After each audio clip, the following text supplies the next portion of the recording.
Welcome back. My name is Nicole Gomez. This is the Forever Athlete Movement. What is the Forever Athlete Movement? If you are new, we are a community of former athletes that just refuse to be former athletes and washed up and just not active anymore, or I used to be so active whenever, like those days are gone. No, you are a forever athlete. So we train like badass athletes. We stay away from those fad chronic dieting, and we just practice proper methods. So I'm here to teach you how you can do that and better your athlete lifestyle. Before we get started, do me a favor and shoot me with a like. If you know me already and you want to just support me, you're like, Nicole, I see you working, I see you trying to grow this movement. Shoot me with a like. It helps. It'll help the algorithm, and then it'll pop up on other people's pages, and then we can help more athletes, and then we'll all just be badass athletes, and it'll be awesome. So go ahead and do that real quick. If you haven't subscribed, do that too. I don't know where the button is, but do that down there. So you walk into the gym, you're doing one of these, maybe a little bit of this, and it's like, all right, I'm ready to bench, I'm ready to squat, I'm ready to deadlift. Like, no.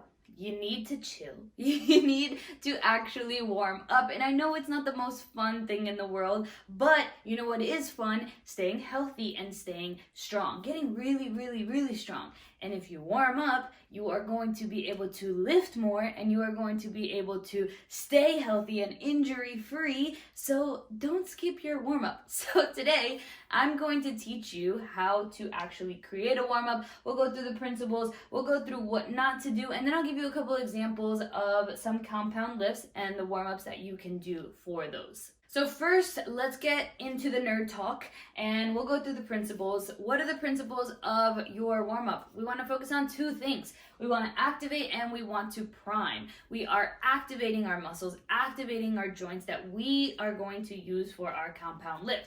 And for priming, that is priming our nervous system, which is recruiting more muscle fibers, more motor units, and this is something that's usually done in a more explosive manner, but I will go into those and give more examples of each. What not to do when you warm up. Number one, do not warm up. Hopefully you know that by now, but a couple things that you don't want to do.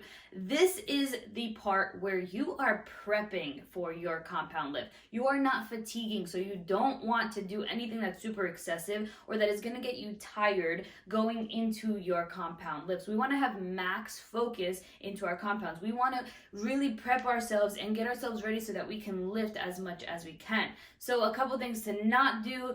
You don't want to do your cardio 30 minutes on the Stairmaster. You don't want to run or do a bunch of HIIT workouts. You don't want to start lifting before you're going into those compound lifts. We are just prepping, not fatiguing. If your goal is weight loss, I know it's just like you want to get your cardio and you want to feel like you really just worked hard before you start lifting. But this is short-term thinking. You want to focus on your compound lifts. So put your cardio at the end. You don't need as much focus for your cardio, for your HIIT. You can kind of think of it like a burnout, whereas when you're doing these movements, you're more likely to get injured if you're not focused, and you really just want to focus on pushing as much weight as you can so that you can get stronger, so that you can build muscle, and then over time you are creating that better physique rather than just working on getting smaller and maybe just looking like soft, and you're looking for that toned look, but you're not building enough muscle to have that toned look. Real quick, pause. We went through the principles and what not to do, and I know you want those examples, but do me a favor and shoot me with a like if you haven't yet already. I'm going to help you, and if you would help me grow this movement, that would be amazing. So shoot me with a like. I appreciate you. All right, let's get it going. Some examples of warm-ups for 3 compound lifts. We're going to go through squats, deadlift, and bench. So when you are warming up, again, we are activating certain muscles that are going to help us during our lift. Now, you don't have to worry about lifting super heavy or doing anything crazy. We are just getting warmed up. So for the most part, when you're doing a warm-up, you want to really warm up your posterior chain, which is everything in the back, because we spend so much time just in a forward position on the table, like cooking, on the computer, whatever it is. We do a lot of things forward. So in order to keep ourselves healthy and keep our posture right, we want to keep that posterior chain nice and strong. So for squats, some activation warm-ups that you can do. I like to do 2 activation exercises and then 1 exercise to prime to really be explosive. So for squats, you can do some hamstring curls and some hydrants. This is going to help activate our hamstrings, activate our glutes on the hydrants, really get those hips feeling better. And then for that explosive movement, you can do box jumps. If you don't want to do box jumps, you can do vertical jumps. You can do med ball slams. You can do high knees really fast, but really you're just doing something to just like wake yourself up. Now, for a deadlift, there's going to be 2 exercises. One of them you're going to be like, but when you're warming up for a deadlift, you can do glute bridges, which is going to warm up your glutes because we need our glutes to drive forward on that deadlift. But you also want to warm up your lats. So I have pull-up holds here. You can do lat pull downs. And the reason being, when you're doing a deadlift, it's common for you to go forward, and if you have trouble keeping that bar nice and close, you might want to activate your lats. So we want to make sure our lats are nice and tight so that we can keep that bar close, and then we can keep our back healthy. And for the priming exercise, that explosive exercise, I love doing broad jumps because for the deadlift, you're really driving those hips forward. So when you do a broad jump, you are mimicking that same motion. Now for the last one, for your bench, my favorite exercise, I love to do face pulls, and you're like, why am I gonna warm up my back if I'm going to bench?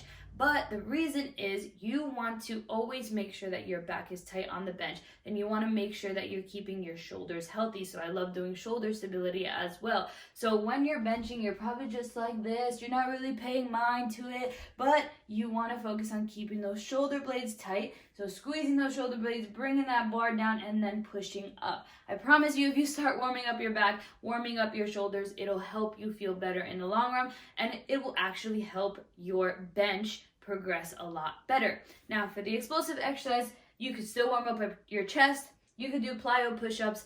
Don't have to do a ton. You don't have to get yourself tired. Literally do 5 as explosive as you can. You could do med ball slams. You could do bent over slams. You could do battle ropes. Something that is explosive that'll get you fired up for that bench. So that basically wraps it up. If you want to create a warm-up, if you want to put some things together, if you want to see if you're doing it right, you're not quite sure, shoot me a message, send me your warm-up, show me what you're doing, ask me questions. I love to help you. Anything that I can do so that you can become a better athlete, I am all for it, and I am here for you. If you like this video and you want to help me grow, shoot me a like, share it with your friends so that they can warm up too, because I see them doing this, and you don't want them to get hurt. They need to be better athletes too. So share it so that everybody is training like a badass athlete and we are progressing. But either way, thank you so much for being here. Make sure you subscribe because I'm going to teach you even more about how to create workouts and just a lot, to be honest. So subscribe,